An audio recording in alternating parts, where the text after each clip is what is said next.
Hi, how are you today? Hi, I'm well. How you doing? I'm okay, thanks. I loved the film, it was great. Thank you. I'm You're so welcome. So before I start getting into questions about the film, I wanted to ask, as you've done it all from acting, writing, and directing, I was wondering how did you break into the film industry and get into all different aspects of areas? I started out in theater. I was a theater That's kid. good. And then a good friend of mine, Jennifer Clary, who's still a dear friend to this day, cast me in a little independent film she was shooting in Manhattan. And I went down to the city and I did this film with her as an actress, and I was just blown away. And I was like, whoa, this is a whole different beast. And I was so impressed by all of the different components. And from there, ended up PAing on some very big sets in New York, films like I Am Legend. And I was sort of hooked at that point. I still love theater deeply. I always will, like the creating something from nothing, from the black box, so to speak. But when I was first, just dumped head first on set and experiencing all the different departments and all the different types of people, for me, what filmmaking does, it brings together people from all walks of life, very different personality types, and they're working together to create something greater than the sum of its parts. And I was like, you know what? If and when the apocalypse does ever come, I want to be with the film people. Yeah. They're survivors. They know how to operate. They also have some really practical skills, some really real technical skills that I very much appreciate. So I was hooked. That's amazing. And I was wondering, as you wrote and directed this film, how did you come up with the story and ideas for this whole new world? I think the world came quite naturally and quite organically in and around the idea. I knew the central idea is that I wanted this girl to go through a very traumatic transformation. And then it was a matter of, okay, what would the circumstances in the world need to be for this to be possible? What would need to happen and what would the motivation be in order for this to work? And that transformation was important to me because I wanted to examine and look at the extent to which our perception of the world and how we engage with the world is impacted by how we're treated based on the world's perception of us. Because I think it's an idea that is always relevant and is something that I've thought a lot about, in defining monsters. There's an incredible book by an author named John Gardner called Grendel, which is the story of Beowulf from the monster's perspective, and asking the question of who is the monster. I think Twilight Zone had a phenomenal episode about that too, like that too, and they're unwrapping the bandages around the woman's face. And at the end of the day, what is beauty? And what is any of these things other than perception? And when the world Mm. defines you as a certain thing versus how you feel inside, it can be very confusing, and very ironic. Um, yeah, I think all of those themes are things I think about a lot, and profiling as well, and how dangerous that can be, and wanted to visualize that in some extreme way from a female gaze. Yeah, that did show well in the film as well. And how much did the script or story change from writing it to what we saw? Good question. Thanks. Look, I wrote the script in 2013, and originally I wrote it as a tiny micro budget. I mean, the budget is already still very small, but originally I wrote it to be able to do it for like $100,000. And so I had all of it in a bathroom. And then the first draft of the script was so well received at that time that everyone was like, no, we can go bigger, break out of the bathroom. This is a great idea, break out of the bathroom. So in the next draft, we broke out of the bathroom. And then things revised from there. But I think we were landed in a pretty good place with the script by like 2015, 2016. So I am sort of joking now that if I'd made the film when I wanted to make the film anytime between like 2015 and 2019, I'd be seen as no omnipotent.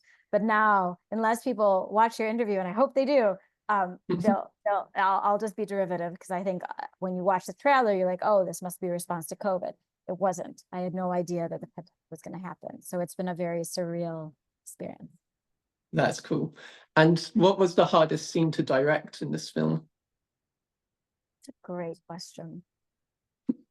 I think, look, I'm not going to identify any one scene because every scene presents its own unique challenges. But I think for me personally, as a director, that when the scenes are hardest for me if there's enough distraction going on that my actors feel like their attention is pulled.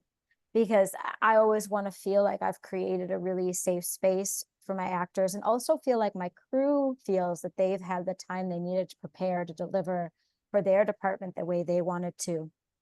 And with an independent film, when everything, we're always short on time, we're always short on resources. Like, I really feel when any department is unhappy, or when any cast member is feeling strain. And so that really affects me. And that my heart goes out to them, and I just want to do everything I can to like make it an easier environment for them and for everyone. And sometimes it's just like, nope, it's just going to be hard, guys. TJ is just going to be hard, and we're going to embrace it. We're going to like it. You know. So I think like those are things that I'm always aware of and thinking about it. But I think I don't love this job because it's easy, right? You love the job because every day there's some insane challenge thrown at you that you're like, what?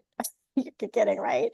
And it's that rush of like, all right, how are we going to problem solve this? How are we going to work through this? How are we going to we're still going to make the day, and we're going to do it like this, and this is how we're going to solve it. And I think it's that constant collaboration, problem solving that I really thrive on. So it's never easy, and it's not about like what's the hardest day is. There's always something that's hard. I think the hard days is, let me reframe it. The best days is where you feel everyone come together, no matter how hard it is, and enjoy teamwork. That teamwork. And that, to me, that brings me a lot of joy. And how long did it take for Grace's makeup to be done? And was the claw things that came out of her skin or the wings real, or were they CGI? So we did as much in camera as we could. We really wanted to do heavy prosthetics. So there was an application, but very good question, because it was a juggling act, because we didn't want a situation where she was in the chair for like 4 hours a day for the entire shoot, because we wouldn't have made her days, right? So we designed her creature transformation in such a way to minimize her chair time, so that she was only in her full look in her transformation stage for like many less days, right? So that as she's transforming, and also like even her choice, if she's trying to hide, she's in a baggy hoodie. So we were always trying to do like little clever tricks to avoid needing to do that work, and then scheduling very, very carefully to maximize the days when we did do the full look. And that was certainly something with the AD department that we worked very closely with makeup and prosthetics on. But we ended up doing, ironically, more in VFX than we had hoped to, because Grace came in and saved us in the 11th hour when our original actress all of a sudden had a massive scheduling conflict that caused her not to be able to do the film, which was hugely stressful at the time, because we'd already spent a considerable amount of money on prosthetics for the original actress, and we didn't have the budget to redo any of that. So that did also impact our sort of approach. But I would say at the end, we ended up with probably fairly we wanted like a 60% prosthetics, 40% VFX situation. We ended up with more of a 60% VFX, 40% prosthetic situation. But we did as much in camera as we could. It looked great in the film anyway. And did the cast get to do their own stunts, or did any of the cast get hurt when filming? As throughout nearly all the film, Grace is not wearing any shoes throughout it. So I was wondering. I love that you observed this. So I have to give a massive shout out to Grace, because one day that was really hard, and she was such a champion, is when she's sprinting on the bridge barefoot, because that was concrete, right? And we sweep, you walk the exact path that the actress is going to be running on, and you check and you make sure that there's nothing on the ground that could that like, you know, you like make that path as clean as possible. At every step of the way, you're always like, you know, checking and checking and checking. But it's still hard to run on such a hard surface, and she was so tough. Like she's such a trooper, and really pushed herself. But in terms of doing their own stunts, again, as well, she just was so gung-ho. And it's a very careful balance, because you want the authenticity and you want the cast to do as much as they can, but also for insurance reasons, you don't want them taking any risks. You know, you need them. And honestly, what makes stunt performers such like the real heroes here is that they're often taking the risks so that the cast don't need to, right? And making them look really good, because they're professional athletes.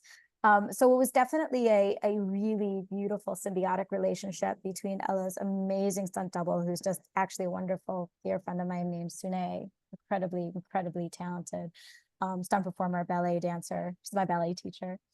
I go to her ballet class, and she's just an incredible human. And Grace, and generally Sune would do the main stunt, and also the rehearsals and test everything and rig it and show Grace, and then Grace would come in and do whatever she could. Now, to Grace's credit, whatever she could was often a lot. So for example, when she dropped down from the ceiling and had the sequence fighting the Theraguard, like, yes, Sune did that and did the action, but Grace also did the drop down. You know, she also, you know, was descended upside down for the close-up shot, right? So it's a very much a cohesive relationship and a collaboration. Or like, you know, when Sune jumped across the atrium, that was an exceptional stunt. And you know, and like the rigging was so carefully orchestrated to have all the safety mechanisms in place. And Sune did that jump and she killed it. And it looks, you know, it's so epic. But then we rigged up Grace, and she had the courage to be hanging up, you know, 3 stories, 4 stories, you know, above the atrium, to come in for the close-up shot to stick the landing. And that was very, very courageous of her. Of course, we knew that all the rigging was secure, but it's still an adrenaline rush. Yeah. And did you allow the cast to do much improvisation? That's an interesting one. Some films I think do really well with improv, others don't. This was a very scripted film. And I think a big part of that is because the pseudoscience has such specific language. If you were allowing for improv, the science was the pseudoscience, the imagined science would like immediately go out the window and stop making sense. So, and a lot of the dialogue, the language choices were very, very specific, because even though it is pseudoscience, you want it to be as realistic to actual research as possible. And that was very important to me, that it was all stuff that in real science, like, we're moving in this direction, that this could be feasible someday. So getting that language right, I did want.